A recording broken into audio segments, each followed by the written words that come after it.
Уважаеми дами и господа, добре дошли на премиерата на книгата "Отвъд точката на пречупване" на професор Иво Христов, издадена от издателство Изток-Запад. Хубаво е, че вие сте тук, защото заглавието на книгата е много смущаващо. Отвъд точката на пречупване. Вашето присъствие все пак дава надежда, че не сме отвъд, че все още сме някъде преди Рубикона на пречупването и има някаква надежда. Тази надежда може да дойде по един единствен начин, само чрез разум, аналитизъм и липса на пропаганда. Може би за това професор Иво Христов е един от хората, които предизвикат интерес и съпричастност дори от тези, които не са съгласни с неговите тези. И то защото не може да му се отрекат две неща. Това е нещо, което понатижава, в което се изявяваш, интервюта и така нататък. Не се подозира. Това е научният фундамент на неговите тези. И другото, което е изключително важно и което много липсва в нашия обществен и медиен живот, липсата на пропаганда. В нашите времена пропагандата в повечето случаи се оказва отправна точка за всякакъв вид анализ. Случаят с професор Иво Христов е точно обратен. И затова всеки разговор с него, всяка среща с него е отправна точка за усъвършенствана менталност. Преди да дам думата на професор Христов, все пак искам да кажа две думи за издателство Изток-Запад. Лично за мен, не ги се представи. Казвам се Милен Миланов, актьор съм по професия и по трудов договор и така нататък. Издателство Изток-Запад е едно много малкото издателство, които успяват във времето на пазарен разгул в книгоиздаването да издават стойностна литература. Изключително стойностна, разнообразна, дълбока и висока литература. Може би за това професори ви издавате при Любен Козарев. Няма да добавя повече, бих искал да дам думата на създателя, директора, движещия механизъм на издателство Изток-Запад, господин Любен Козарев. Заповядайте, господин Козарев.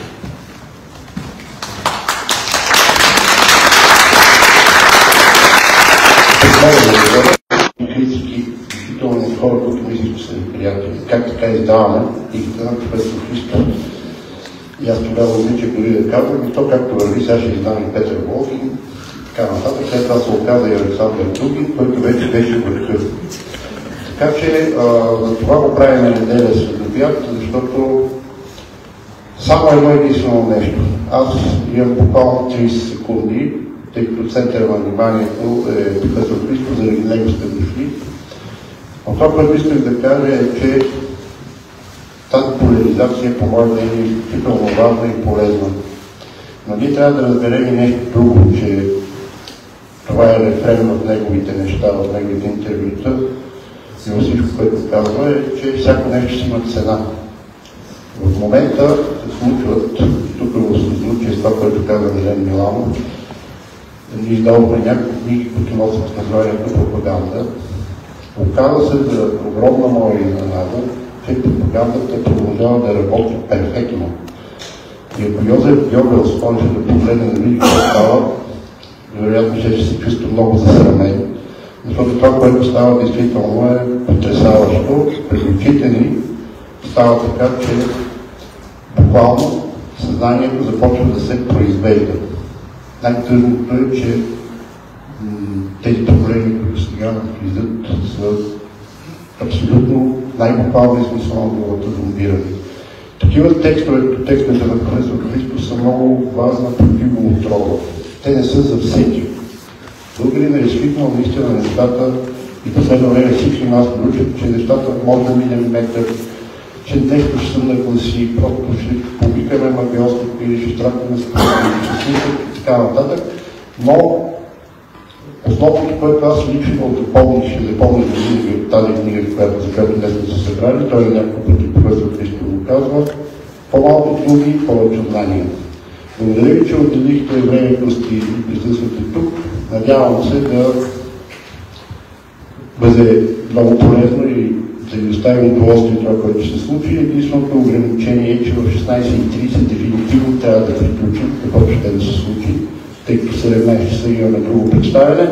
Аз бих искал да благодаря на нашите домакини, академика Маестро Карталов, който откликна незабавно и за мен беше много важно тази книга на професор Христов да се представи именно тук. Благодаря ви отново, че в неделя сте много изпълнявали.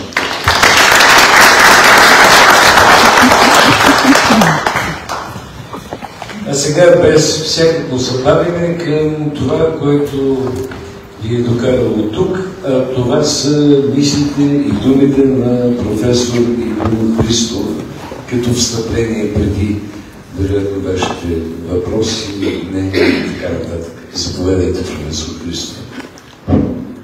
Благодаря. Да стана или да седна? Първо искам да благодаря, това не са думи от куртоазия, за това, че се отделихте от времето в този неделен следобед, за да дойдете на едно събитие със съмнителна стойност. Това аз високо го оценявам. Както иронично в анонса за събитието решихме с господин Козарев да отбележим, положихме икански усилия, за да дойдат колкото се може по-малко хора. Защото този свят не е количествен, той е качествен. Любимата ми метафора, кое е по-качествено, по-силно? 100 овце или 2 вълка? Оставям отговора на вас. В този смисъл, наистина високо оценявам това, че вие присъствате тук и ще се опитам да разчупя максимално шаблона, като по-скоро след няколко думи, които само сега ще кажа, предпочитам да водим някакъв диалог с вас. Това е смисъл, тъй като книгата сама по себе си първо е диалог. Самото писане на един текст е диалог и той е много тежък. Аз не знам как при другите, но аз лично, когато тръгнах да пиша текст, имам голяма боязън от белия лист. Сега има хора графомани, които нямат страх от Бога и пишат и плещат, каквото им пада. Но, както наскоро един изключително уважаем от мен български учен каза, Иван Димичев, професор Иван Димичев, вече академик, не е важно какво си казва. Важното е какво остава, какво е написано. Тъй като казването, както са казали римляните, верба волна, скрипта манент. Думите отидат, писаното остава. Така че това наистина е така. В една епоха, в едно време на безкнижие. В едно много странно време ние живеем. От една страна това е епохата, времето на претенцията за най-голяма информираност. Заливани сме с потоци от информация. В този смисъл да кажеш, че не знаеш нещо или че не си информиран е грехота, тъй като буквално сме ние едва плуваме в този информационен поток. Само че това не е поток. Поток е нещо чисто, това е просто. Има огромна разлика между информираност, да си информиран за нещо и да знаеш. Те са съвършено различни неща. Информацията, разбира се, е първото условие, но далеч не е основното. Най-важното е да се изработят сетива, да можеш критично да плуваш в този поток информационен. Да отбираш плявата и зърното, да видиш кое е стойностно, кое не е стойностно. Кое е примитивна пропаганда и кое действително има претенцията за научен текст. На второто място, въпреки че сме заляти от огромни информационни потоци, това е общото сриване на цивилизационното ниво. Това е глобален мащаб, обаче при нас това е видимо от всякъде. ще го кажа в един храм на културата, каквато е Софийската държавна опера. Ние живеем във все по-безкултурно общество, във всяко едно отношение. Българското общество се срина цивилизационно, то се срина културно, то се срина на личностно ниво, то се срина на междуличностно ниво и това, което социологията много често казва. И имаме това, което се нарича аномия на социалните връзки, сиреч разпадане на връзки. В този смисъл, дори когато използваме термин общество, голяма част от набедените дори за учени в България даже не знаят значението на тази дума. Не всяко нещо събрано на едно място е общество.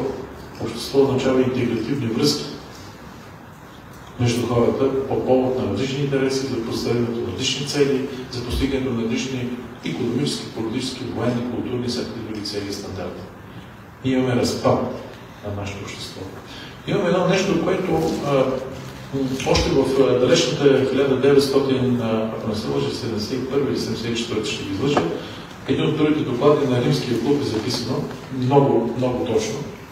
И аз продължавам да смятам, че това е основният лайтмотив на нашата епоха, въпреки че това нещо е съобщено преди повече от 50 години.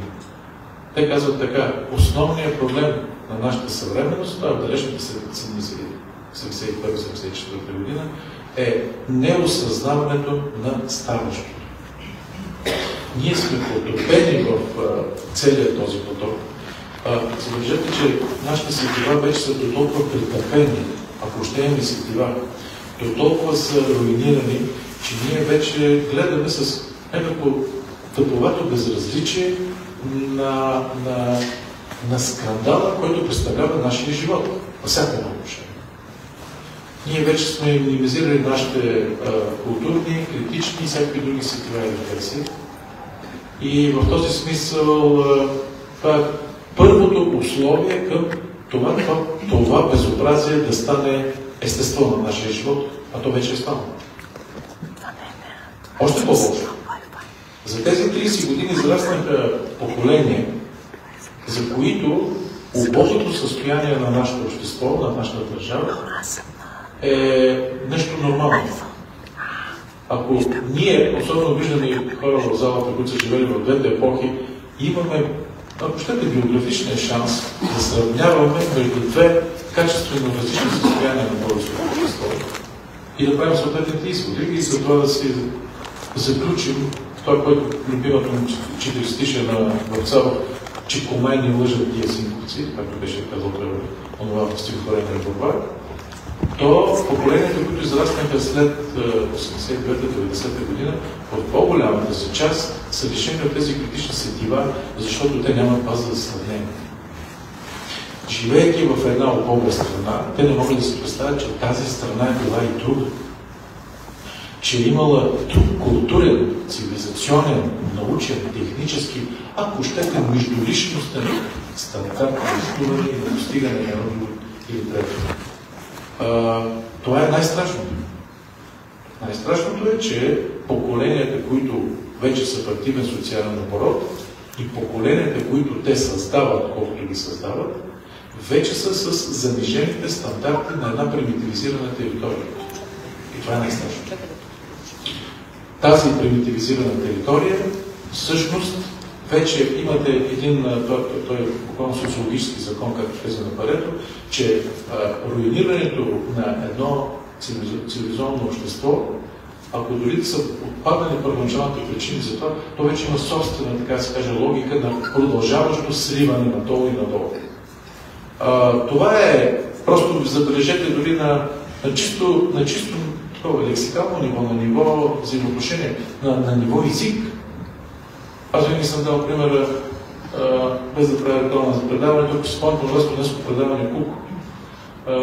Едно преди предаването направи скоро някакъв юбилей и имаше един епизод, в който репортьора, един дечурлиги там, трети-четвърти курс, когато беше 90-та година, бяха влезли с микрофона в циганската махала в София. Циганите говориха като академици. 90-та година. И сравнете с стандарта, с начина, по който се говори, по който се възприема света сега. Това е драстична разлика и то вътре в рамките на 30 години, 30-35 години. Това ясно показва, че закона на ентропията, който е всъщност основният закон, който разрушава Вселената, в примитивизирани общества работи ускорено и ние сме типичен пример в това отношение. Разбира се, че официалната пропаганда няма да каже всичко това. Защото тогава тази пропаганда ще трябва да дава обяснение за собственото си поведение и че интересите да защитават. Следователно, когато човек каже, че царят е гол, той бива обявен за екстремист. Стана като света. Аз първо искам високо да оценявам и чисто, как да кажа, сподвижническата роля и задача на Любо Козарев и издателството Изток-Запад, защото то се позволява да бъде срещу течение. Не са много такива издателства в България, да не кажа, че са курси на пръстената ръка, които правят това. Да се борят срещу течението, защото от гледна точка на законите на пазара, това не е печелившо. Печелившото е да обслужвате масовия надолу. И в този смисъл да го репродуцирате, да го ускорявате, да го превръщате в норма. Не е печелившо да плуваш срещу него и да кажеш, че царя е гол. Ние преди няколко години с Любо инициирахме една рубрика, след аз малко се оттегли, известната като катехон. Буквално превод от гръцки означава този, който удържа портите аудио. Катехона е такава фигура, която всъщност има за задача да спре попълзновенията на ада, на греха, на тъмната страна на битието, което да залее нашия живот. В този смисъл катехона има титанична задача, но от друга страна тази задача стои върху слаби плещи, защото злото винаги е по-агресивно, по-арогантно, то винаги манифестира своето, как да кажа, самодоволно, просташко самодоволство на силния на конюнктурата и на деня. И когато след време се окаже, че това е било зло, когато за пореден път се обръща конюнктурата, същите тези служители на злото се кълнат по вярност на новото зло, което се превижда като добро. Ние живеем в тази диалектика. Имаме късмет, защото много хора казаха, че защо не се пада да живеем в тия интересни кавички времена. Ами имаме късмет. Вътре в рамките на един живот, някои хора с по-дълъг биографичен стаж живяха в 3 епохи. Вие представете ли си от гледна точка на шанса да живееш в 3 епохи, отвъд негативизмите, какъв шанс е това? Да видиш цялата суета на човешката природа. Това е дадено на малцина. За това хората ходят на театър, гледат кино, а ние го живеем. Така че в този смисъл ние сме, както казваше в една прекрасна постановка на голям испански драматург от 17 век Калдерон де Лаварка, живота е сън. Надяваме се да се събудим от този сън, това е известно клише, но пък аз лично гледам на себе си, нямам никакви илюзии, защото аз съм, признавам си публично, че съм привърженик на философията на стоицизма, което според мен най-добре е формулирана от моят любим писател Никос Казанцакис. От нищо не се страхувам и на нищо не се надявам. Свободен съм. Благодаря ви.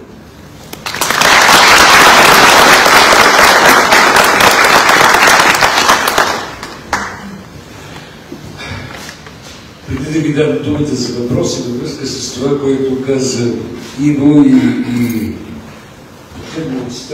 не знаех, че Лавида е суетна, ще цитираш на Калдерон де Лаварка. 1985 година в Военния театър бяхме на 2 фестивала в Испания. 1985 година. Единият беше на испанската класическа драматургия, другия беше на Световния театър. С Военния театър, тогава постановка на Иван Добчев. Нашата постановка във всички критични материали не се сравняваше с другите театри. Тя беше изведена със степени пред другите театри. Сега аз се надявам, че както българин е способен да има успехи в изкуството, а защо не и в всички други театри, показвали сме го през годините, особено от тези, които сме живели в нова епохи. Да, може би това ни предстои. Може би. Зависи от вашите въпроси. и от вашия диалог с професор Христов. Моля ви обаче, излагайте кратко тезите си и давайте повече възможност за да се отговаря на въпросите. Заповядайте. Само едно единствено нещо. Аз мисля, че би било полезно в рамките на 2 минути да спомена контекста, в който се появява тази книга. Ще видите защо. Съвсем наскоро излезе новата книга на Робърт Кенеди младши, Ухан, какво остана покрито в същата тази поредица. Бях потресен да установя, че тази книга, която излиза в Съединените щати септември 2023 година, второто издание света е българско. Не е завярване, аз самия не го вярвах. И тук за всеки, който би казал, че вие знаете, той е виден представител на конспиратологията, както е наричан. И това е изумително, защото аз попитах човек, който е достатъчно добре известен, няма да му цитирам името, и казах, какво обяснение ще дадеш? Това е просто пазар за Европа. Той каза, цензурата е свирепа. Просто не смеят. Така, след това излезе много важна книга на Питър Турчин, Последни времена. 1977 година този автор напуска СССР, той е тогава приблизително на 20 години, американски учен, изключително добър. И тази книга всъщност показва как става възможно това, което става в Съединените щати. Много ценна и полезна книга. Същевременно в понеделник, този понеделник, който мина, излезе новата книга на Ювал Ноа Харари.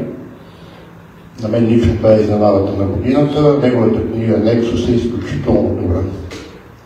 Защото този човек разсъждава за съдбата на човечеството и на човека в ерата на изкуствения интелект. Книгата му е много хубава, наистина. В четвъртък се появи отвъд точката на пречупване, в понеделник излиза много важна книга на един американец от китайски произход, който е професор в Sloan School of маркетинг на MIT. Книгата се казва Китайският път между възхода и провала. Той разглежда много интересно мисля историята на Китай. Това се опитваме да правим в Изток-Запад и то в поредицата Катехон, която бива обвинявана в всички смъртни грехове, които може да си представите. Но това беше контекста, в който се появи книгата на професор Христов. Просто всеки, който иска да зададе въпрос, ще дава знак и аз ще му давам микрофона. Господин Козарев, това е последния път, който ми прекъсва. Само, че няма да има нужда, да. Думата вие. Целта е наистина да се получи диалог.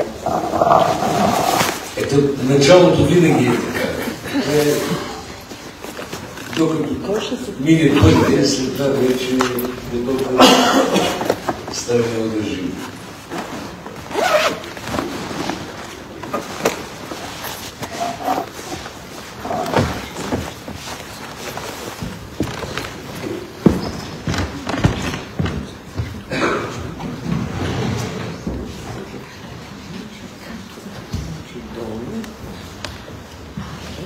Да, вече истина е човек, заповядай.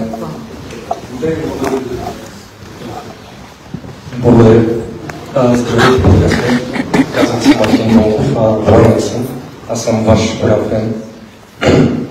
Въпросът ми е следният. Ако, както казва великият руски писател Достоевски, ако това тук е раят и ние отказваме да го видим, какво представлява ада? Благодаря.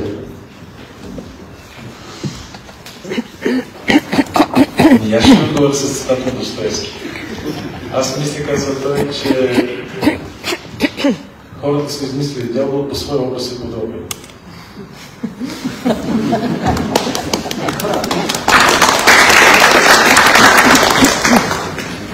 Братя Карамазови.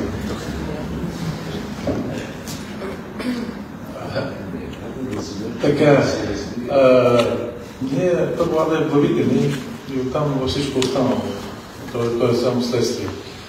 Вижте, тази книжка, тук тя съдържа интервюта, има два текста, 3, които не са публикувани никъде, те са пак част от нея и така нататък. Там, разбира се, това, което Миля каза преди малко, разбира се, широко разпространеното клише е, че интервюто е лековат жанр, в който, разбира се, изхождайки от нивото на българската средна журналистика, което беше формулирано от един мъдрец от Банкия, като Мисирки, тя съответно зададе и съответния културен и институционален шаблон за това. Има и друг тип журналисти. Има журналистика, която не е синоним на повърхностност. Но една от тенденциите в условията на така наречения преход, това пеоративно клише, е да създаде една примитивност и повърхностност за възприемането на живота и част от него и голяма вина носи и българската журналистика. Това е повече от ясно. Тук невинни няма. Това беше взаимно, как да кажа аз, индуциране на ниските страсти от двете страни на микрофона за тези 30 години. Разбира се, тя не е основната причина. Не трябва в никакъв случай да е убеждана за това, но че тя има огромна вина, това повече сигурно. От друга страна, когато аз съм давал тези интервюта, както беше казано преди малко, за тях все пак стои промислено познание. В България се говори много, лековато, безкомпетентно. Позволих си да кажа преди време в един такъв формат, че България, в съвременна България вече не може да се говори сериозно за сериозните неща, тъй като и публиката, и участниците в разговора нямат съответната подготовка. И дойдохме до това ниво. Не знам защо, когато човек примерно говори за химия, за физика, да речем, за медицина, има едно все пак някаква бариера, че не всеки е специалист по всичко. Не може да се произнасяш по тънките проблеми, да речем, на теорията на относителността. Най-малко, защото нямаш калка вера от нея. Не знам защо обаче всяко същество, което броди на тази 111 000 квадратни километра, е решил, че това е специалист по най-трудната наука.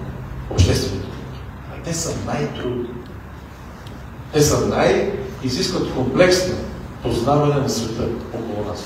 Те искат вие да имате фундаментални познания по история, да имате фундаментални познания по икономика, фундаментални познания по културология, фундаментални познания по международни отношения. Разбирате ли за какво говоря? Аз виждам тази лековатост, която е функция именно на пълната неграмотност. Защото когато човек е достатъчно или частично по-некомпетентен, той си дава сметка, че не може да говори просто така. Че, примерно, когато говорим за нашето общество, тук и сега, как сме дошли до това дележе, какво представлява то, много малко хора си дават сметка, че става въпрос за закономерен резултат, функция от комплексни системни причини, които са произвели така, а не иначе станалата ни социална реалност, която ние пребиваваме в момента. Това иска познание. И то системни познания.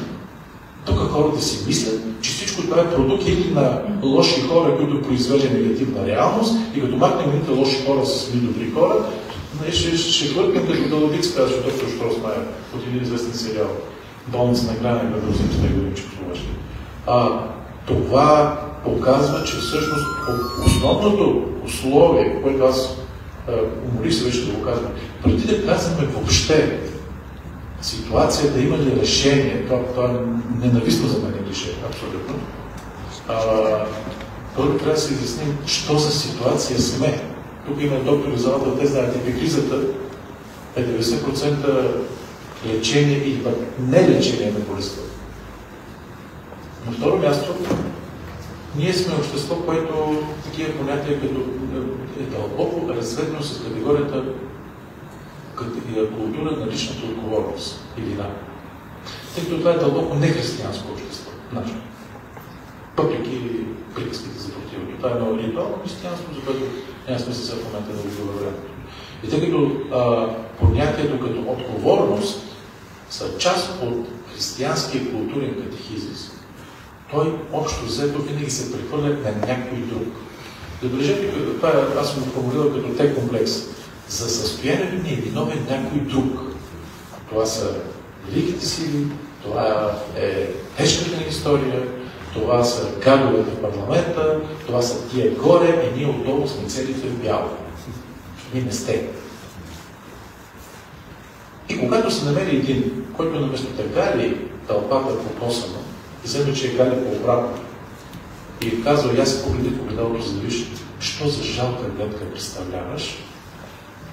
Естествено, че този, който те кара да се погледнеш по гледалото, е лош. Защо? Защото ти нарушава комфорта. Индивидуален, групов, всякакъв. Така че това е изключително важно. Ние сме в това състояние, нашето общество е в това състояние, не случайно, а закономерно. Аз винаги се казвам, щях да се изненадам, ако бях в някакво по-добро. И нямаме мъжеството, нямаме познанието. Малцина са тия, които знаят за какво става дума, за да кажа, че всъщност ние сме се движили към тази точка на пречупване, абсолютно закономерно и за продължаваща, така засилваща се скорост във времето и в пространството, в историята. От огромно значение е това да бъде разбрано. От огромно значение е да бъде разбрано, че ние станахме в тази ситуация, защото ние и тогава, преди 30 години, и преди 45 години, не бяхме в състояние да оценим кои сме, къде сме, кой движи пружините на българското развитие или пък напротив пропадане. В началото на 90-те години, мисля, че университетско издателство издаде една много хубава книга, един сборник, който се казва, защо сме такива. Мисля, че беше наименна от научната редакция, където тази дискусия се е водила 30-те години в царството тогава в България. И тогава, всъщност, пак са се въртели същите тези вечни въпроси и знаете ли колко сме клиширани, защото и тогава, и сега се дават същите лековати отговори на тежки системни проблеми. Ами, националния характер бил виновен. Психиката ни, душата и други такъв тип неща. Тоест, когато си един мърлю, който не знае конкретиката на социално-историческия процес, използваш общите, нищо не ангажиращи приказки, и това било въпрос на психика, било на менталитет и така нататък. Ама психиката, менталитета, душата са функции на социални закони и не са веднъж и завинаги дадени. Само си представете, тези, от които твърдим, че ние произлизаме, така наречените проби българи или прави български термини, вие знаете ли, защото много се бием градите България, ние не знаем на какъв език са говорили тези хора. Говоря от спекулативната псевдоисторизъм, който се пуска в момента. Ние не знаем каква е била тяхната култура. Ние нямаме никаква представа как е възможно този народ да воюва, забележете, 300-400 години с източната Римска империя, суперсилата на света по това време. А забравяме за нашите братовчени годи в Волжка и България, които са били единствените, които са дали гениален, огромен, системен отпор на най-великия завоевател на света – Чингис хан. Не еднократно, 50 години.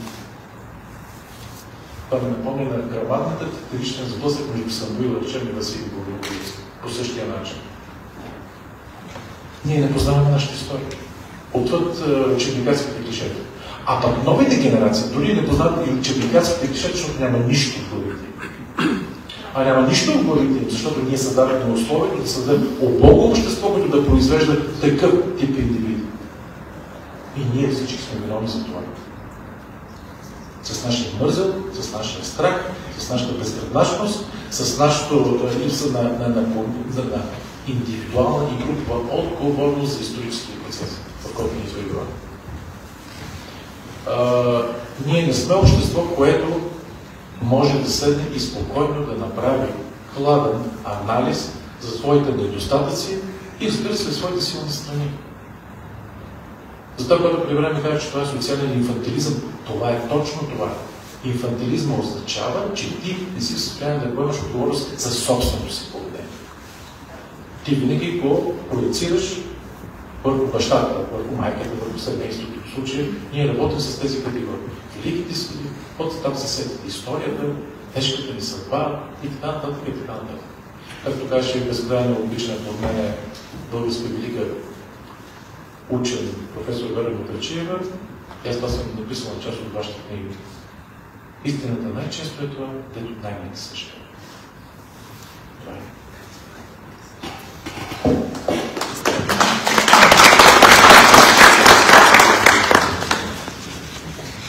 Господин Музев, има въпрос. Отвъд точката на пречупване. Щом е точка, тя стои на едно място. Тя отвъд, тя се измества. А пречупвана вече няма. В четвърта корица чете много сърковито разсъждение, че на страната е даден статут на периферна територия с затихващи функции. Територията е важна, не държавата или хората, населението. Какво ще се случи с тази страна? Това население, а за територията е ясно. Социалният учен не трябва да се прави на врачка. Както и социалния анализ не е психотерапия, за да ви стане хубаво. Задачата на социалния анализ да ви стане ясно. Ако дали е хубаво или не, ще ви дам някаква адреса за добри хора по психотерапия. Ще ви успокоят. Народите са, аз винаги съм казал тази метафора в геологията има, не знам дали знаете, на структурата на графита и структурата на диаманта е една и съща в мирога. Само, че при графита е неправилна въглеродна решетка, а при диаманта е правилна въглеродна решетка, в резултат на което диаманта, поради огромния натиск, който е осъществен в геологичните сили, става толкова твърд, че не може да се смача. А другото става графит и може да се го начупиш в ръцете. Иначе структурата е не съща. Въглеродна. Кай с народите. Вие сте пратили квартал. Първо, не искам да плаша никого, но моето скромно мнение е, че ние сме минали до точката на пречупване и точката на незавръщане. Това е едно общо място в социалната и в футурологията. Тоест, системата се движи към някакво ниво на разпад, след което тя не може да се преструктурира обратно. Преминава вече в друго състояние на сила. Тъй като ние живеем в благото на информационното общество, за което говорих аз от началото, ние не можем да се погледнем отстрани. Първият условие, за да имате обективен поглед върху един предмет, да не сте част от предмета. Да се погледнете отстрани. А всяко едно отношение, с очите на чужденец. Излезте сега от тук навън и погледнете София с очите на чужденец. Мръсотията, разбитите сгради, мърлявата обща социална среда. Значи, архитектурата, урбанистиката са външен израз на разпадането на социалната връзка на обществото. Още като влезете на територията на България, от което е да било ККП, ви става ясно, що за общество влизате. Не е нужда да го познавате отвътре. Кой знае какво. Само външните белези да бъдат. Стига да може да четете знаците. България за 30 години, значи в края на 89-90 година, през няколко хиляди човека бяхме 9 милиона. В момента сме 5 милиона и половина. И това е много. Такъв случай в българската история няма. Известен. Само за 30 години, без война, повече от една трета от твоето население да е изчезнало. Или да избягало навън, или да си изнесло в по-доброто измерение. Без война. Защото сега тук, не знаете, има едно универсално извинение за пълното ни несъответствие. Това е извинението, известно като турско робство. Само, че много хора забравят, че ние финишираме от турското робство като най-големия народ на Балканите. 6 милиона души. Не това да прекука в България. А народът, който се е простирал от Охрид до Тулча и от Бяло море до Дунав, както се казва песента. Това вече отсъства. Ние сме се свивали като шеглянова кожа. Ние отдавна сме забравили да го... Вие, ако прочетете, примерно, български автори, преса, началото на 20 век, вие виждате едни културни, журналистически, военни и всякакви други субекти, които изразяват един народ, който е във възход, като ракета носител на това. Бъдещето е наше на Балканите. Може би това не изиграло огромната самоувереност. Отвъд реалните възможности. Само за 35 години страната е деиндустриализирана, вече умори се да го повтаря, което не е икономически важно толкова. Защото това рефлектира върху качеството на човешкия материал, който ставате за израза, който пребивава на територията. Сложната икономика иска сложни хора, иска сложни връзки. С изменение икономика, която основният субект се явява автотехничията и фризорката. Какъв поглед много, какво има в главите на тия хора? Мой мъдър дядо казваше едно време, малкият човек затова е малък, защото е кълно малък. Николай, както в едно време го бяха питали, добре, както казвам, във вашето творчество няма място за малкият човек. Тук не ме интересува. Това ме интересуват героите. Историята се движи от героите, не от малките хора. Ще прощавайте. Ние сме станали общество от малки хора. С малки мащаби на мислене, с основния принцип на възпроизвод студентен или друг да дойде. С никаква мечта, с никакво желание за постигането на някакви резултати, някакви цели, отвъд чистото, потискащо битие на оцеляването. Оня да питам един юнак на 20 години. Какъв е твоя план за живота? Студент. Пази Боже. Той не ми разправя въпроса. Трябваше да слезе на термино цивилизационно ниво, с малко думи да обясня, какво означава на 20 години да имаш план за живота. Дълго разхванка и казва, да ни е готово. Стигна основно. Можете ли да разшифровате и да разкодирате какво точно искате да кажете с това? И да не се напомняме да има кинти. Как това произвежда да се случва? Да не се напомнят и да има кинти. Тези деца не могат да си представят, че живота е задача, която се решава всеки ден, че това изисква воля, иска дисциплина, иска битка, иска непрекъснато натрупване на познания. Физически, интелектуални, образователни, всякакви. Те не си го представят това. Те са просто плазмоди в един бульон от потребители. Какво бъдеще има тази страна си? Аз казвам никакво. Защото живеем в свят, съседите гледат на нас. Колко време мислиш, че търпят този бульон в центъра на Балкана? Който иска да му е готино и да не се напълни. Ние имаме вече поколение, генерации, които въобще не могат да си представят, че живота може да бъде стълба нагоре, по която ти трябва да се воюваш. По всички смисли на тази дума. И това в един жесток свят. Тоест, най-лошото не е, че икономиката е струта, но и другите неща. Това се оправят. Тие неща се оправят. Човешкият материал, който пребивава и носи етикета България и българи, е рухнал. Базата му е рухнала. Много хора, тук аз ги слушам с лековатостта на и литерати, превеждам от латински, на неграмотни хора исторически, така, нали сме оцеляли 1300 години и ще оцелям още 1300. Кой ти е казал, че се е дониран за историческо бъдеще? А какво отгоре имаш тази претенция? Първо, защото ти не познаш собствената си история, защото твърдя, че от тия 1300 години, 700 години си бил под нечие присъствие. И изведнъж фасоните да отидат по дяволите.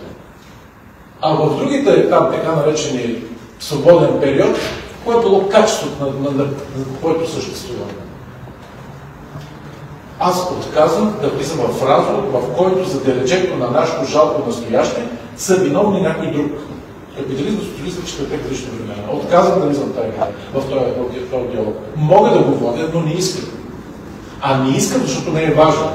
А важно е какво правим ние. Защото ние не даваме битка. Защото ние се свиваме. Защото ние не сме в състояние да си представим, че можем ние сами да постигнем нещо в този живот. На индивидуално, на друго ниво, като страна и така нататък. Това, което най-много ме потиска, е пълното безградначие на нация. Пълното.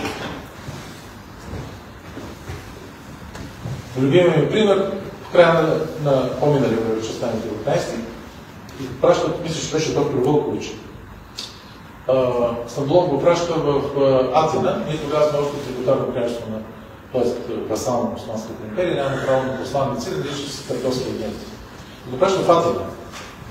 Му казва Вълкович, освен всичко останало, в Атина, виж какво е и състоянието на гръцкото казано образование, защото това е държава по-стара от нас, освободила се от турската началото на века 19 и ако може нещо да научим от тях, ще бъде полезно.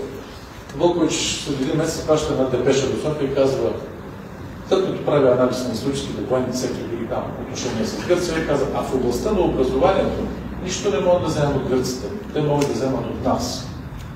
И забелязвате ли какво е гордост? А това не са въздухарски изхвърляния, защото е точно така. Защото е точно така.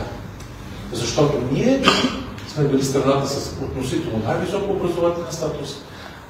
Ние никога не сме били, значи, това е било много по-неграмотно население. Значи не е било толкова просто, колкото мисля. Това са различни неща. Образованието, издигането по пътеката значи образованието като основание за катапултиране, за социално израстване е било, така да се каже, в основата на българите. Две неща са нещата, с които българите в 19 век учат света. Едното е произвеждат и второто образоват се. Произвеждат и се образоват. Иван Хаджийски го описа прекрасно в една книга. Бити душевност. Единият ти крак да бъдеш чупен на абаджията, сиреч да шиеш там 1000 бода за пара. Да не си губиш времето, да работиш непрекъснато, да бъдеш една своеобразна балканска протестантска етика, и която имала резултат. И другата е образованието. Защото ти нямаш наследствена аристокрация, ти нямаш кой знае какви не си до колониална сила, нямаш никакви, кой знае какви ресурси. Единственият ресурс е ти самия човече. Инвестираш в себе си. Всичкото това ти отбудява. В 24-та година. Ей сега. И какво тогава, на какво и отгоре ти искаш да си абонира за още 1300 години? На какво отгоре? Какво постигна ти? Къде ти е волята? Къде ти е гръбнака? Къде са ти целите? Основният лайт мотив е, мога бях, мамо излъгаха. И така 35 години. И очакваш като малкото дете, мама да те поганя по главата, как какво да прави инфантил си? Не, ще те закрият. Историята ще те закрие. Тя не търпи инфантилни народи. И това съм го написал в тази книга, го има накрая. Народите са като хората. Някои така ще си умрат, биеки се го гърдите, че са на 1300 години, родили са си деца и ще умрат деца. А други израстват, възмъжават и стават какво? Диаманти. Благодаря.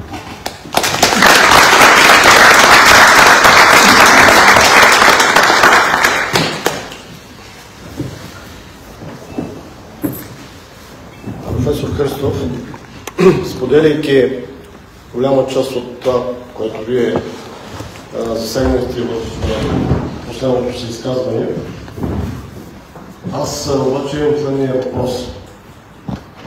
Ние като даденост, като талант, мисля, че не отстъпваме по отношение на източно или западно европейските нации. Много от българските деца, завършвайки образованието си тук, се реализират в различни западноевропейски общества и то със сериозен успех. Сигурно е това, като процентно съдържание е доста малко на фона на всички български деца и ученици, които учат, както и студенти. Въпросът ми е следния. Тъй като историята се променя, кове се основно от млади хора, а не от такива като мен пенсионери.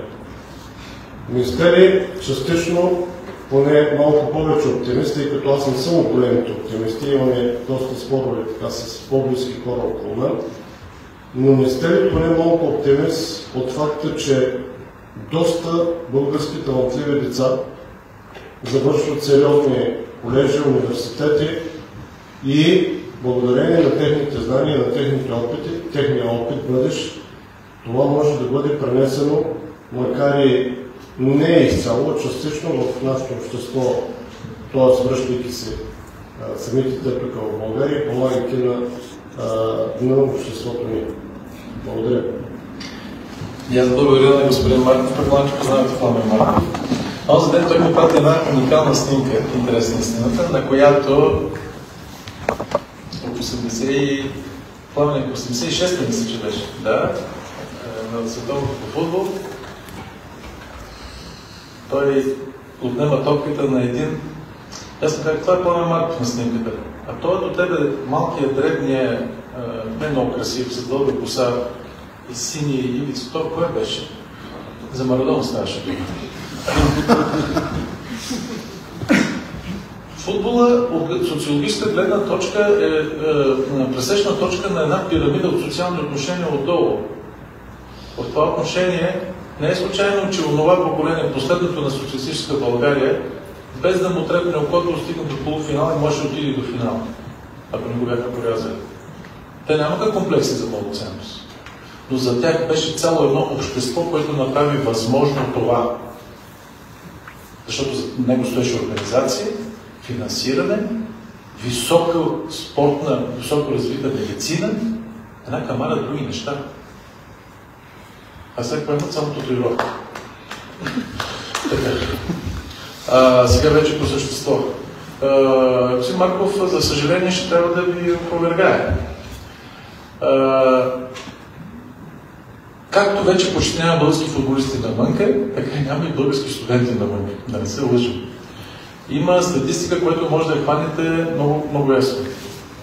Значи, статистиката е от началото на 90-те години износа на мозъци от България, защото това е износи на мозъци, буквално, вървеше така, постъпателно нагоре.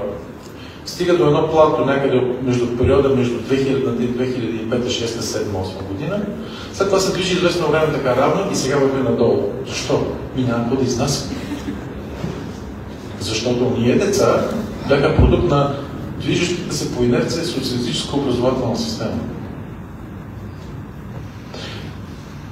За която един мой приятел турчин, няма да го забравя, 89-та година, като го изселиха в Истанбул, той завършил Разградския политехнически техникум и ми се обажда за време, вика, аз завърших, казва, политехниката в Истанбул. И да ти кажа, че до трети курс казва, не ходих на лекции, защото казва, че ние в политехникум учим интегрално смятане в 11 клас, турците го учиха така в трети курс. И разберете за какво ниво на образование беше. Говорихме това. И това е един провинциален техникум. Това не е Итан Кордич. Ние в момента първо мите, че изнасяме все още много деца, които отидат да учат чужбина. Статистиката показва първо точно обратно. Намалява. Второ, голяма част от децата, които седят тук, аз вече като университетски даскал да кажа, не искат такова чужбина. Защото искат напълна наука. А те вече нямат подготовката за това. Каквито имаха децата от 90-те години и между 2000 и 2005-2007 години. По инерция от социализма. Трето, не се връщат. Връщат се тия единици. Говоря като тенденции. Сега всеки може да каже, аз познавам този район. Говоря като тенденции. Не се връщат. Това е големият проблем. Една цяла България се изнесе от тук. Не просто като физически данни. Изнесаха се потенциала, който можеше да се зададе. Децата им се изнесаха. Мисля, децата, които те родиха там. И които станаха залог за развитие на обществата, в които тези хора успяха. Криволяво или много. Така че аз не съм оптимист по това. И искам да ви кажа, че няма никакво значение какви гении си възпитал някъде навън. Първо, че те няма да се върнат и второ да се върнат, когато попаднат в това плато, те ще бъдат просто удавени. От социологическа гледна точка има един много важен закон. Той казва следното. Естеството на системата определя съдбата на елемента на системата, а не обратното. Когато ти имаш деградирала система, Айнщайн да докараш тук, на третия ден той ще рухне. Не е вярно, че системата се променя. Аз мразя това унизително клише. Дайте газа с малки стъпки да постигне големи резултати. С малки стъпки нищо няма да постигнеш. Големите задачи искат големи решения. И те не могат да бъдат дадени вътре в рамките на тази система, защото тя е порочна по определение. Вие не можете да я реанимирате по никой начин. Където и да погледнете, в която и да е сфера на обществото, действат ни също неумолими закони на социална деградация. Има пряка връзка между това, че примерно в една безкрайно необразована и примитивна страна, каквато е съвременна България, има 53 вуза, университети. Това са форми за организирана дейност, престъпна дейност за издаване на дипломни фактури. Аз да неграмотни деца, които система, която дава дипломи, т.е. вие оценявате децата не на изхода, а на входа. Защото финансирането на тези институции зависи от това не какви са резултатите на институцията, а колко бройки влизат на входа. Сега да ви обясня, че по същата примерно е системата, речем, в здравеопазването. Колко частни болници и клиники бяха създадени. Не е важно какво лекуваш на изхода, а пациента да бъдеш в такова състояние, че да носи непрекъснато пари със себе си. Отвъд спецификите на всяка една от системите, дали ще е здравеопазване, дали ще е образование, дали ще е на капитални икономика и така нататък, действат едни същи неумолими закони. В рамките на тази система, която функционира по този начин, нямаш никакъв шанс. Да, тук там съществуват някакви такива, буквално като манастир на хълма, като учителя Тео Казанлък и разни други такива по инерция, останали. Не бива да се самозалъгваме. Образователното и културното ниво на новите български генерации е плачевно. Не е лошо, плачевно. Това, което запримерно за моето поколение се е считало за средно-долно ниво на образователен стандарт, няма значение по какво. Дали ще по математика, по химия, по география или по литература, за тях е върха да се отделят да използват техните термини. Случайно. Ние имаме тежък системен проблем, който и това, което се нарека управляващата субекта в България, и популацията, която населява страната, не иска да вижда. Всеки по собствена причина. Това допълнително се засилва поради факта, че ние се намираме в съвременното геополитическо разделение на труда, това, което съм написал отзад, което цитира Катерин Карталов, ние сме в периферна територия с затихващи комисии. Тоест няма външна поръчка, която да прави тази територия да има друго качество. Нашия хегемон дама интересува. А ние много му помагаме на това. Децика той не е нужно да се напълва. Просто той ми остава да даде всичко от себе си. Така.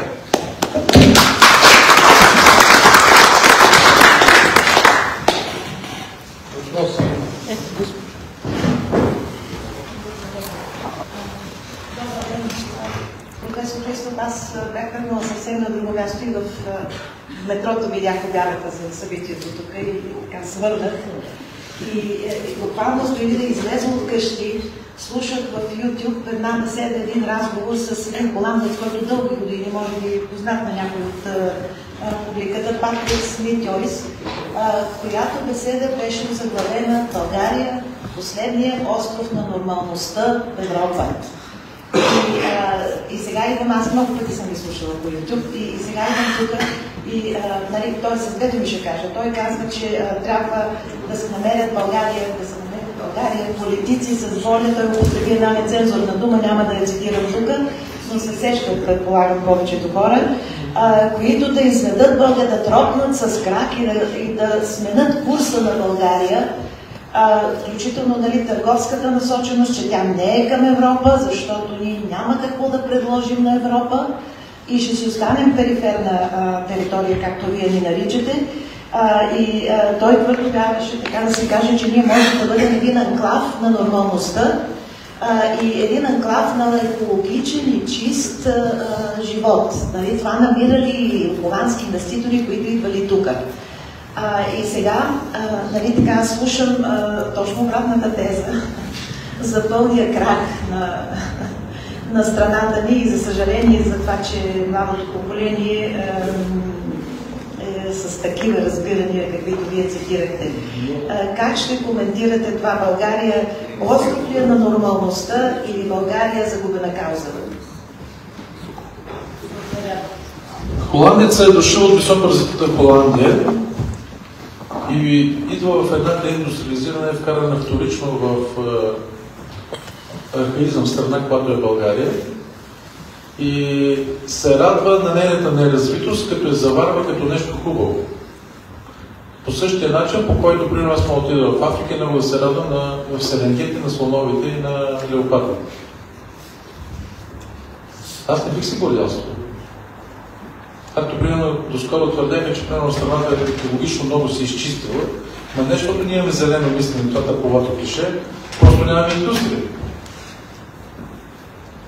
Тоест, не е съзнателна политика за опазване на околната среда, а просто страничен случайен факт от факта, че ти си представя да бъдеш индустриална страна. Да, нещата вървят на там. Да бъдем подготвени за кънтри туризъм. Както и с, може би ще направят музей на българите, както изчезнал вид, както са изчезнали динозаври. По същия начин. Може. Там вървим. Това уж политики и пожелателно мислене, за което той говори, нашите политици и така нататък. Моето уважение към господина не го познавам, но това показва пълно неразбиране на законите на геополитика. Никой никъде няма да допусне. Те не са те докарали до това да рече, за да решиш ти какво ще правиш. Историята на България след 1913 година, даже знам точната дата. Последното автономно българско суверенно действие се нарича атаката на Одринската крепост март месец 1913 година. След което България влиза в един коридор от зависимост от ден днешното. Приказките, че ние сме субект, който избирал, могат да се го представят само хора, които нямат елементарна представа за света, в който живеят. А такива са повечето хора. Какво иска познание, искат да разбереш някакво нещо и така нататък. Вие сериозно ли си мислите, че важна територия в центъра на Балканите, от който зависи един от входовете от Близкия изток и от Русия и от Африка към Европа, ще бъде оставена на свободната воля на някакви си аборигени тук? А вие това сериозно ли си мислите? Показва пълно неразбиране на законите, по които се движи международната политика. Проблемът е, че когато ти имаш обективен коридор от геополитически възможности, работата на вътрешния субект е, ако можеш тия граници да ги разшириш, ти не можеш да ги унищожиш, да ги разшириш. Проблемът на вътрешния фактор, че това ги стеснява. Който води до инсулт или инфаркт, където има добре разнява. Това прави. Българският политически елит, който ние възпроизвеждаме, с всичките ни там, вече не ги повтаряме много, българският политически елит, наместо да се пребори поне за един или два високотехнологични отрасла вътре в рамките на Европейския съюз, които да дърпат като локомотив, поне част от икономиката на тази страна. И това да има съответните мултипликационен ефект, образователен, културен, какъвто щете, те какво правят? Те напротив превръщат тази страна в примитивен придат на Европа. Допълнителен. Улесняват им задачата на тия Брюксел. Разбирате ли? Улесняват им. Не можеш да имаш развито общество с кънтри туризъм и с екодомати на село. Прощавайте. Няма такъв филм. Прощайте за неакадемични изрази. Нито едно високо развито общество не се е развило само с копането на екодомати на село. Иска високотехнологична икономика. Високотехнологична. Не каква да е. Аз ви казах нещо, което как прави филтрира в качеството на хората. Вие я си представете колко съвременни българи са работили в колектив от 1000 човека. Дайте си сметка за момент. И си хора, виждам от другата генерация. Вие знаете какво е да работи в колектив от 1000 човека, 5000 човека, 20 000 човека? Сложни иерархични системи, преследващи технологични, икономически и всякакви други задачи. Но вие сте друго човешко същество. Вие работите в друга социална, ментална, информационна среда. Тя има изискване към вас. Вие имате към нея. И си представете един, дето с извинение чукат политик. Моето уважение към това. Икономиката, както казва Иван Хаджийски, на дребните съществувания икономически. И професор Николай Генчев на Ренегаз. Когато имаш дребната икономика на дребните икономически съществувания, не можеш да имаш голяма страна. Това е като математиката. Просто не може. От второкачествени материали не може да съдиш първокачествена къща. Каквото и да правиш. Както и да се направиш. Въпрос на елементарна физика, ако ще. Ние за това приключваме курс.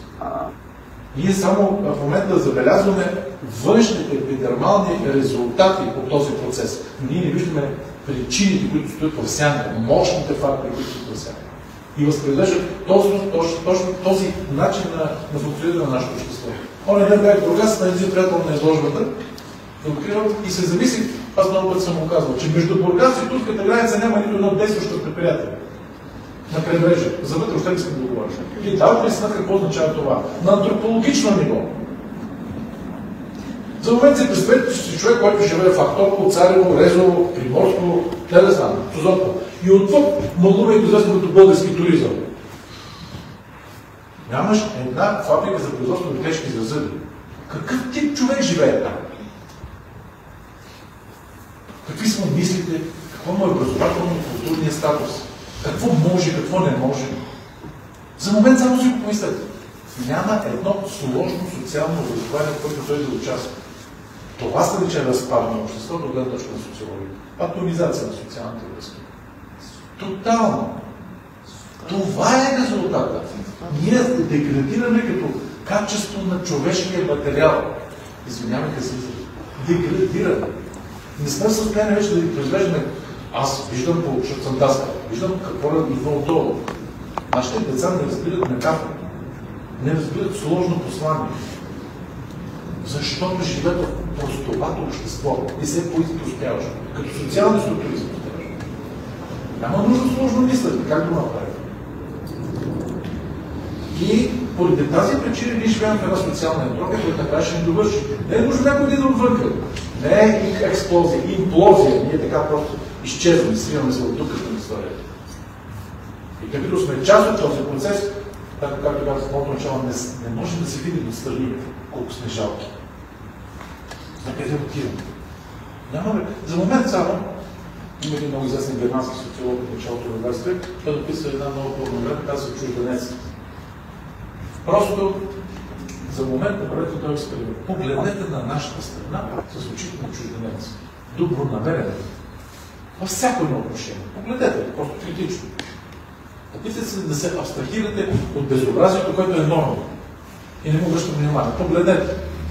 Само за момент го погледнете и ще разберете докъде сме докарали. Ние трябва да се ужасим от самите себе си. От това докъде докарахме нашата страна, нашето общество. И аз това се опитвам да казвам на разни други хора.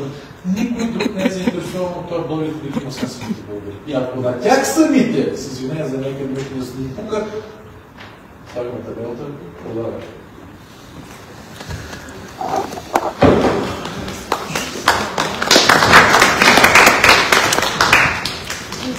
Господин професор, радвам се да ви видя. Поздравления за новата книга. Искам да допълня въпрос на миналите въпроси. Вие имате красив, но страховит дум. Вашите прогнози винаги са апокалиптични. Не допускате ли все пак, че е възможно някакси така да се напънем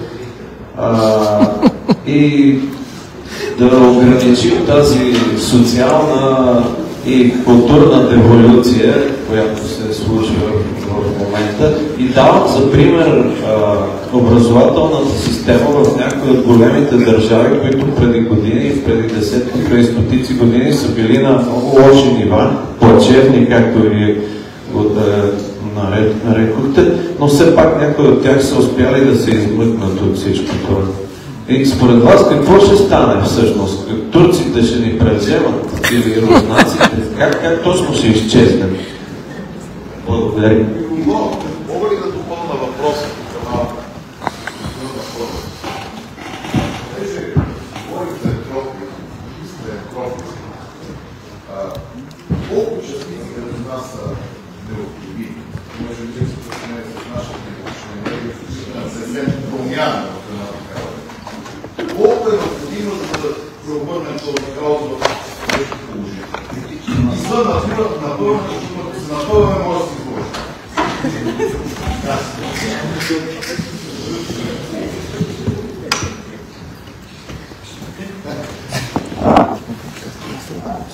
Точно политиците са напълвали. Какви въпрос да чуят? Които са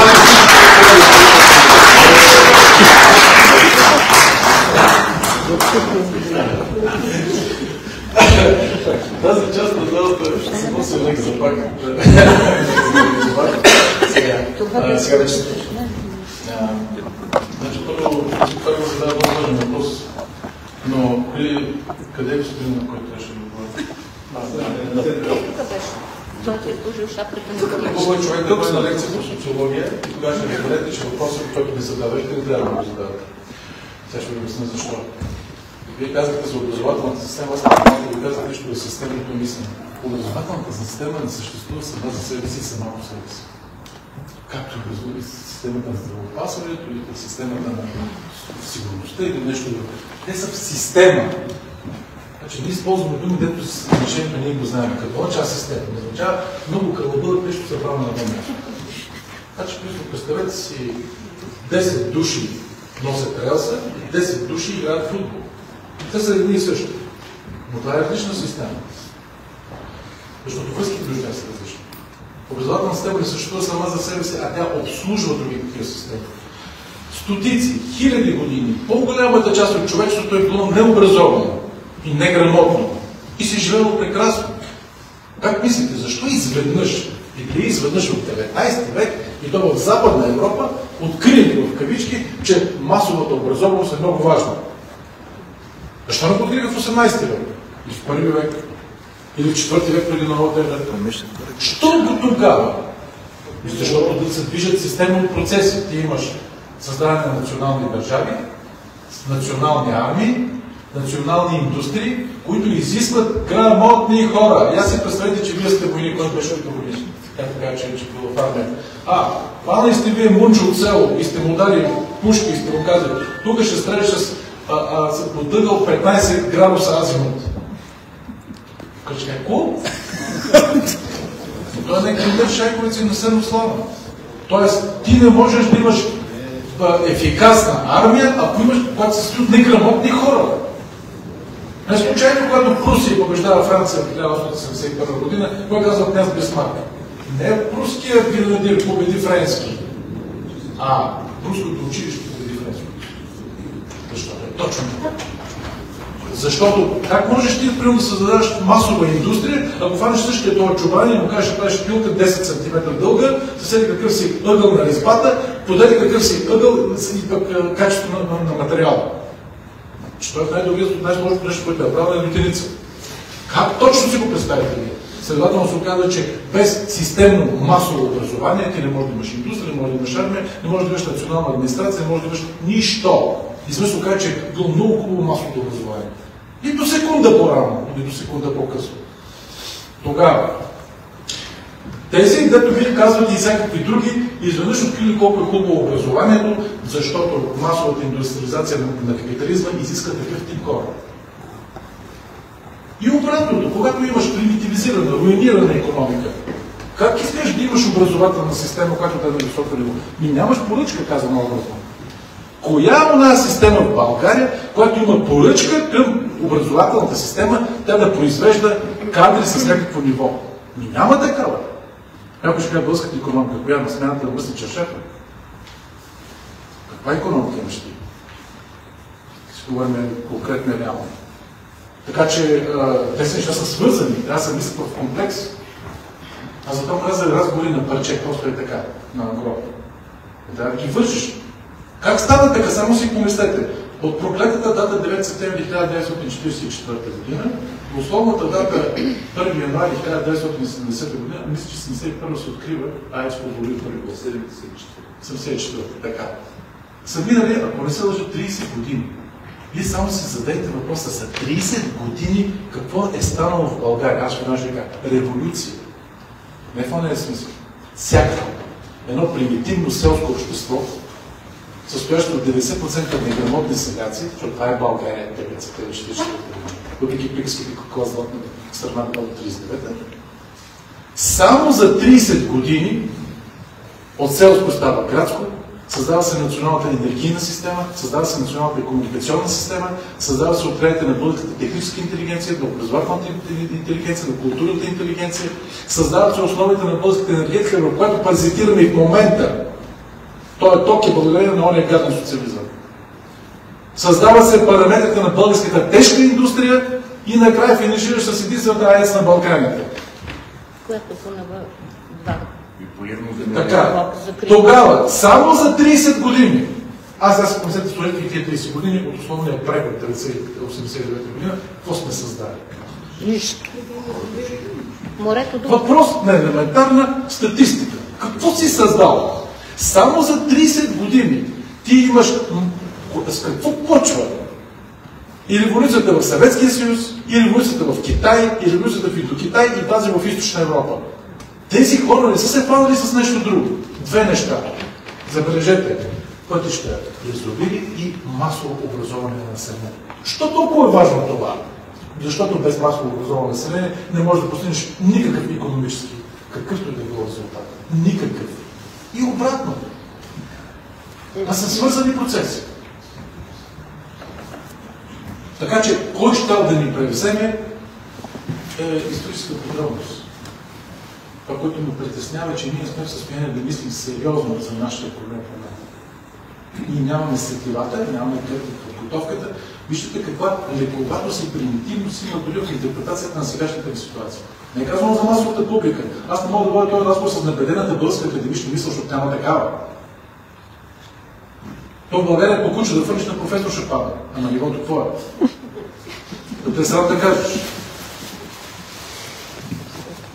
И този примитивизъм се възпроизвежда непрекъснато. С претенции, академични, титли и така нататък.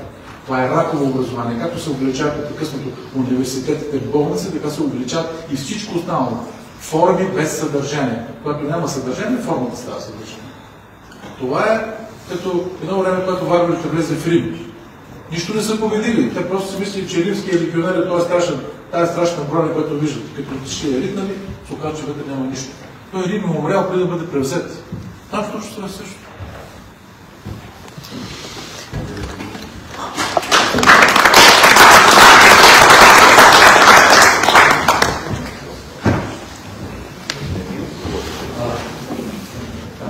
Здравейте, Само секунда.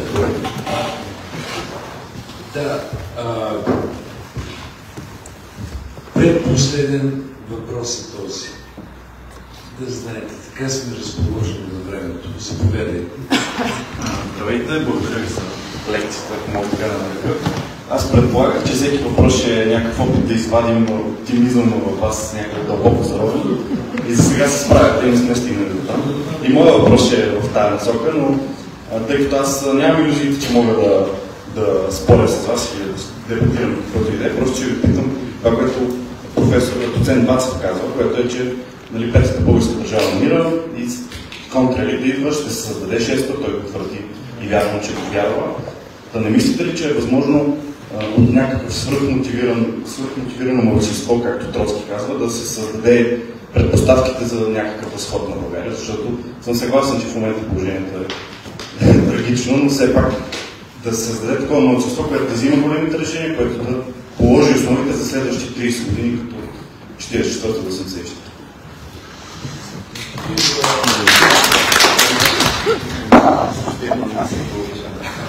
Бързам да не изпусна последния.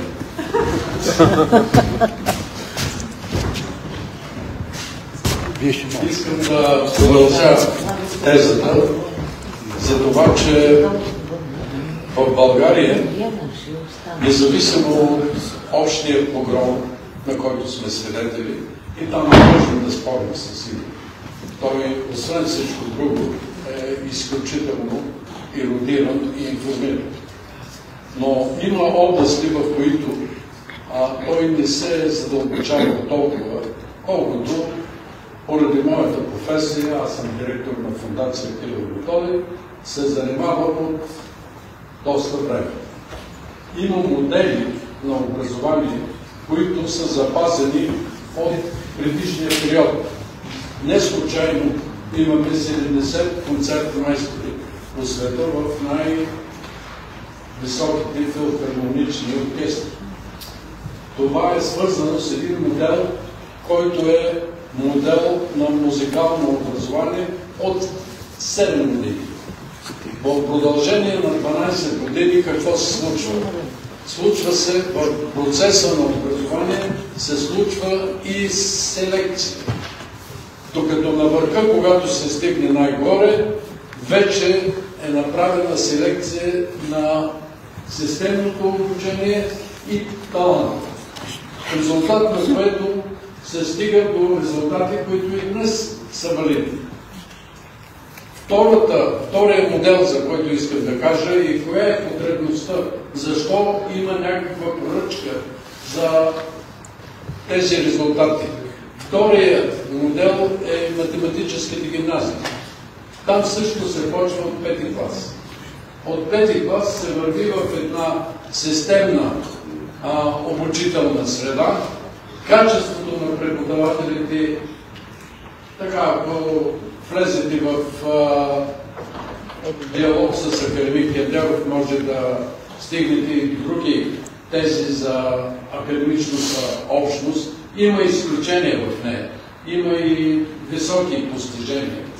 В резултат на което този модел продължава да се поддържа и се поддържа с усилията и на Българската академия на науките, и на Института математика, информатика и така нататък. В резултат на което има, коя е поръчката? Поръчката е клъстера на автомобилната промишленост и клъстера на информационните технологии. Има такива постижения в България. Дали бихте коментирали един оптимистичен вариант?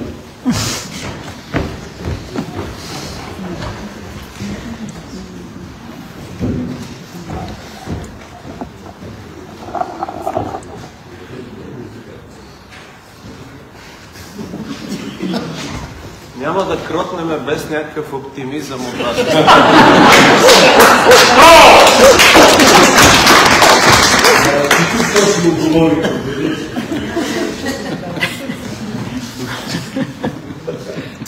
Значи наистина ще ви дам визитата на психиатъра, който помага.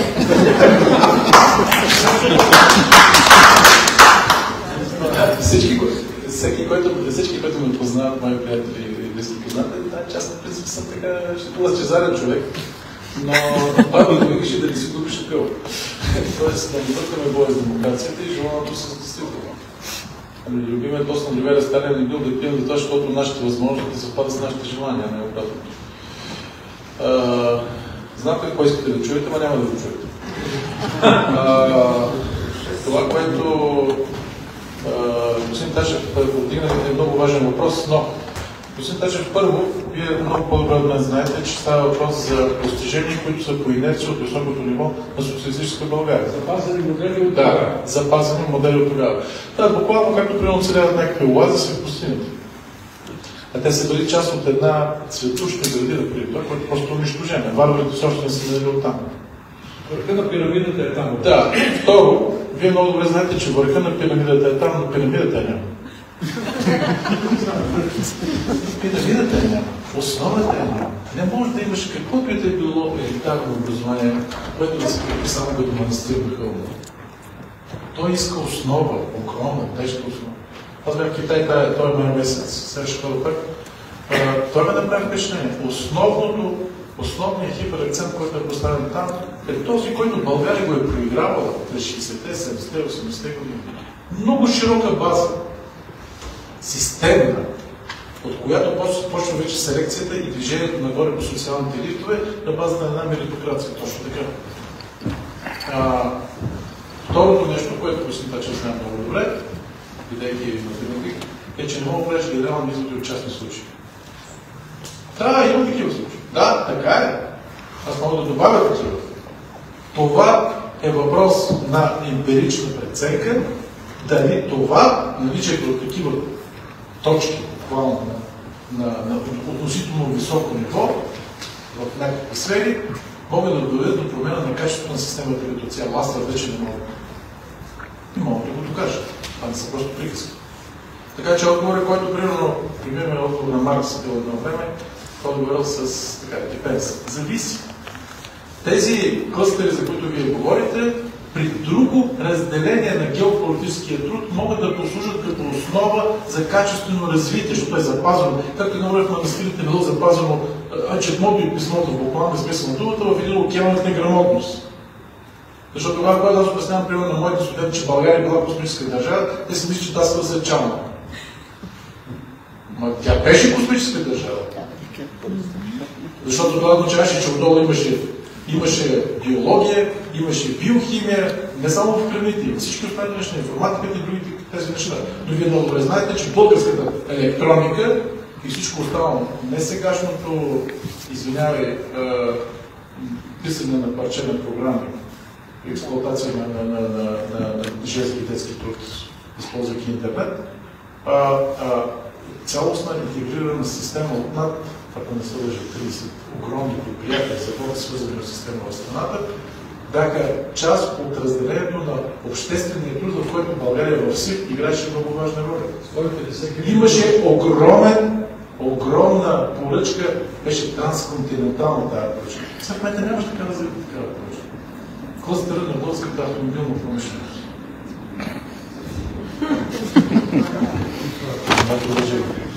Така че, хайде да говорим сериозно. Да говорим сериозно и отговорно. Сегашният фасон на българската индустрия няма нужда от високо образование. Не говоря за средното ниво, фасона на тази индустрия. Това е индустрия, която 90% се състои от дребни и средни икономически съществувания. Второ, ние нямаме интегрирани системи отрасли, които примерно да дават някакъв завършен продукт. Нито едно високотехнологично изделие в България не се завършва в България като някакъв окончателен продукт. Говоря високотехнологично. Значи праща бецели на BMW, но рече, че беше BMW. Така че няма какво да се лъжи. В международното разделение на геополитическия труд, което предопределя и международното разделение на икономически, на технически и на образователния труд, на тебе са те сложили да бъдеш на върва на малката пръчка. Това е жестоката реалност. Вие какво искате да ви кажа? Че това ще се промени? Няма да се промени. Няма да се промени в сегашната геополитическа ситуация, в която страната се намира. Някой ще каже, тогава какво да правим? Ами да се съпротивляваме. Това трябва да правим. Защото в противен случай наистина ще ни смажат. Да се съпротивляваме. Защото ето, страна като Унгария долу-горе беше колкото нас. Ние бяхме 8 милиона и те бяха 8 милиона 89. Сега са 10 милиона. Ние сме 5. Но Унгария поради ред причини успя да привлече високотехнологични отрасли вътре в страната и да направи заинтересовани от нейното високотехнологично развитие гиганти отвън. Икономическото развитие на Унгария стана важен проблем за Сименс, не за унгарците. От нас кой има нужда?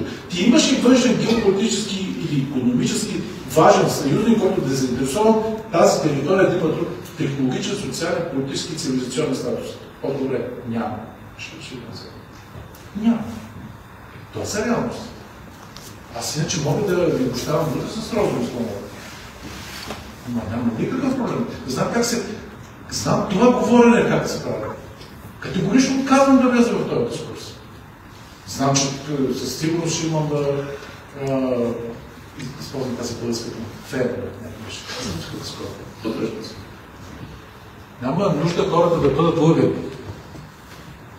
Мисъл, може. И цялата история го доказва, че това е успешната стратегия на всички политически мошенници. Но не искам влизам в това. Няма какво се самозалъгва. Това е като на война, като колегите, които нямат. На война, кой е добрият военачалник? На война трябва да имаш пълната обективна информация за собствените слабости и сила, за разположението на противника и какви са ти шансовете. Понякога не да успееш, не да го победиш, да оцелееш. Ние сме на война, това трябва да го разберем. И да не се залъгваме с това, че като сме живели 1300 години, ще живеем още 1300. Нищо подобно. Кажи. Исках само да попитам аз. Да. Дали може да се разглежда на Китай като някаква форма на геополитическа опора, защото както пъти е казал, че нашите основни геополитически гаранти са два. Единият съответно е Русия, другия е Германия, но в момента Германия няма способност да изпълнява тази функция. За Русия да не говорим, тя си има съвсем различни проблеми. Така че вие казахте, че и сега ще ходите до Китай. Аз гледах и първото интервю с вас за предишното ви посещение. Дали съответно може там по някакъв начин да има форма на съответно... Забелязвам, че топоса става все по-далеч. Колкото по-долу потъваме, толкова по-надалеч да се някъде. Пак ми казвам, да не си губиме къла. Викаха в Китай, няма да не спаси. Нали, по-скоро като... Последна грижа на Китай сме много. Да ви кажа директно. И на който да е било друг. Искам да ви кажа следното. Действително, при сегашната деградация на социалната, икономическата и демографската система на страната, сега разбира се, някакво от тия модели ще никога не се случват, че към 2050 година може да ни няма мисля. Физически да ни няма. Ние сме единствената територия в Източна Европа, другата е Латвия, която сме застрашени от физическо изчезване на страната. Няма да има човечето директно. Никой не да остави до 2050, това мога да е сигурно. Така е, но... Второ. Пак почваме с нашия слугинско-котловинен менталитет. Няма ли да дойде някой друг да го оправи? Никой няма да дойде да го оправи. Ние сме много силни по поговорките. Сам. Никой друг. Сам. На никой друг не разчитай. Сам. Защото разчиташ и на някой друг, по-дочачваш ще порога. Това е въпрос на взаимоотношения, ако ще е такива. Защото от природата на социалните и на физическите отношения не става. И второ, имаш реалност, сега казах в самото начало нещо себе. Имаш геополитически реалности, военни реалности, ако щете цивилизационни реалности. И в рамките на тези реалности, преценявайки собствените ти оскъдни са повече намаляващи сили, въпросът не е да постигнеш чудеса от правост, поне да спреш падането, свободното падане, в което ние се движим се по-напред. Това е истина. И първото условие за това нещо е да почнем да водим реални, честни разговори. Аз забелязвам една чисто инстинктивна нетърпимост на публиката, когато се говори по този начин. Това ги потиска. Стигнете се. Поръснете.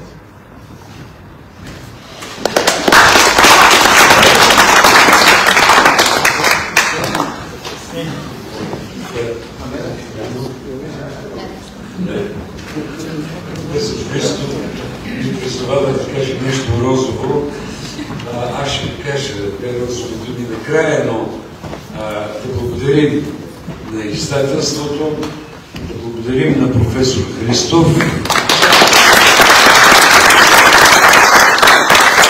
Искаме благодарности към всички присъстващи и за финал, понеже ме призова за нещо, има едно прекрасно стихотворение на Николай Кричев. Това е 40-тишие.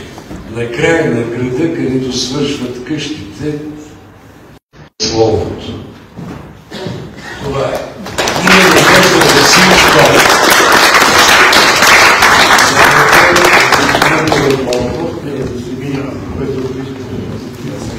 Все още разговаряме с време, благодаря ви, но няколко човека говориха по поставен въпрос. Благодаря ви отново. Професор Христов Илиев.